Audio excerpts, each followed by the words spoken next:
saya secara pribadi dan adik-adik juga. Ya. Yang terhormat Bapak Pendeta, yang terhormat Kepala Desa beserta aparat desa, bahkan kakek nenek yang hadir, ya, Mama Ina, Bapak Talu, Mama Talu, Bapak Saki, bahkan Ina Saki, bahkan semua saudara-saudara. Di siang hari ini secara pribadi saya anak pertama ingin membacakan riwayat hidup Papa. Papa bernama lengkap Emmanuel Harefa, sering dipanggil Amayansi. Lahir di desa Faduro Fulelo, tanggal 8 Juni 1957. Agama Kristen Protestan. Pekerjaan purnawirawan polisi. Merupakan anak keempat dari 10 saudara dari almarhum kakek Amaina Rosi Harefa. Bertemu dengan seorang wanita yang dijadikan istri hingga akhir hidupnya, yaitu mama kami yang bernama Martina Reni Soatizai Inayansi, yang dinikahinya pada tanggal 21 Januari 1985, 35 tahun yang lalu. Dan Papa dikaruniakan 4 orang anak, yaitu Yan Serikal Harefa, dan telah menikah dengan Yohana Ena pada tanggal 6 Agustus 2016 dan tinggal di Bandung, Jawa Barat. Yang kedua, Aneke Alone Harefa, dan telah menikah dengan Suheri Jerry pada tanggal 20 September 2010. Dan telah dikaruniakan 2 anak, yaitu Priscilla Jane Audrey dan Mercuriel Giandio Repaim, dan tinggal di Tulungagung, Jawa Timur. Ketiga, Mince Yarni Harefa, kerja dan tinggal di Klaten, Jawa Tengah.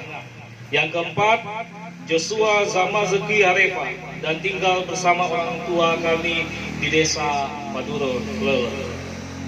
Papa bersekolah dasar di Lotu, sekolah menengah pertama di Gunung Sitoli, STM di Pemda Nias. Masuk sekolah calon bintara secaba pada tahun 1980. Pekerjaan, lulus sekolah calon bintara atau secaba dan diangkat menjadi anggota Polri dengan pangkat Serda pada tanggal 18 November 1980. Dinas selama 5 tahun di Polisi Daerah atau Polda, Sumatera Barat. Pindah tugas pada tahun 1986 ke Kota Bukit Tinggi.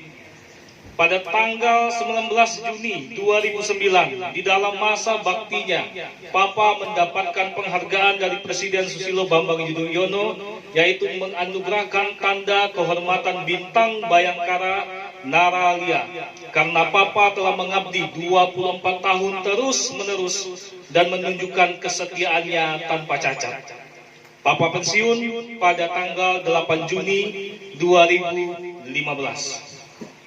Pengalaman organisasi, pernah menginisiasi perkumpulan Ononiha di Kota Bukit Tinggi dan akhirnya menjadi ketua pertama Ikatan Keluarga Masyarakat Nias IKMN pada 5 Januari 2015 di Bukit Tinggi. Menginisiasi pembelian tanah pemakaman Ononiha di Kota Bukit Tinggi. Menjadi salah satu tokoh berpengaruh di Kota Bukit Tinggi, Sumatera Barat. Pernah menjadi majelis di gereja HKBP di Kota Bukit Tinggi. Pernah melayani dan menjadi pendeta di gereja Betel Indonesia Kota Bukit Tinggi. Selanjutnya, riwayat sakit. Papa adalah seorang yang selalu menjaga kebugaran, kesehatan tubuhnya, sehingga selama di Kota Bukit Tinggi Papa rutin berolahraga. Olahraga yang sudah menjadi hobi Papa adalah badminton dan voli yang dilakukan Papa bersama Ononiha di Bukit Tinggi. Sejak pensiun 2015 pun Papa tetap rutin berolahraga hingga sampai menghadiri acara pernikahan anak pertama di Bandung. Sepulang dari acara tersebut, tepatnya pada tanggal 1 Oktober 2016, Papa diizinkan oleh Tuhan kena stroke ringan di Gunung Sitoli. kemudian menjalani pengobatan dan pemulihan selama 1 tahun lamanya. Puji Tuhan, Papa pulih dan sehat seutuhnya dari stroke ringan tersebut. Kemudian hingga pertengahan tahun 2020, tepatnya sekitar 3 bulan yang lalu, yakni Agustus, Papa kembali mengalami kondisi tubuh lemah, sempat panas, tidak nafsu makan sama sekali. Melihat kondisi tersebut, kami anak-anak sepakat untuk membawa Papa dan Mama ke Bawolato, ke rumah Ama Ina Grace, yang adalah adik kandung Mama, untuk dirawat dan berobat selama 2 minggu sampai sehat. Kemudian Papa dan Mama pulang ke rumah di desa Fodoro Fulolo dalam keadaan sehat. Seperti biasa, Papa melakukan kebiasaannya, yaitu berkunjung, sharing firman Tuhan, cerita senda gurau dengan saudara-saudara dan teman-teman di desa Fodoro Fulolo. Pada tanggal 23 Desember 2020, Papa masih menyempatkan diri mengantar Mama ke Pekan belanja ikan dengan motor berdua. Bahkan Papa menyempatkan diri untuk merapikan rambut dan janggutnya untuk menyambut Natal pada tanggal 24 Desember. Pada tanggal 25 Desember 2020, pada pagi hari, Papa masih menyempatkan untuk menelpon anak pertama, yakni saya, untuk mengucapkan selamat Natal dan selamat ulang tahun. Papa pun sempat membangunkan Joshua untuk segera bersiap pergi ke gereja. Papa juga pergi membeli galon isi ulang pakai motor, memakan sirihnya, meminum kopi hitamnya, dan makan sarapan bersama Mama untuk terakhir kalinya. Kemudian Papa bersiap untuk pergi ke gereja. Sesampai di gereja, Papa masih sempat memberi persembahan ucapan syukur ke gereja. Papa duduk sendiri terpisah dari Mama karena peraturan selama Corona. Tidak lama kemudian, Papa melihat ke arah Mama sampai 2 kali. Mungkin itu adalah tanda ucapan perpisahan untuk kekasih hatinya. Setelah itu, tanpa ada yang menyadari, Papa jatuh tersungkur ke arah depan dengan tertahan oleh meja dan tidak sampai mengenai lantai. Dengan keadaan seperti itulah, Papa sudah tidak sadarkan diri sampai dibawa ke fasilitas kesehatan terdekat sekitar pukul 9.52 waktu Indonesia Barat. Dokter melakukan pertolongan pertama kepada Papa. Hingga akhirnya dokter menyatakan Papa kami tercinta telah tiada dan kembali ke pangkuan penciptanya, yaitu Tuhan Yesus, pada pukul 10 pagi. Tepat di hari yang baik dan di tempat yang terbaik. Tuhan Yesus baik.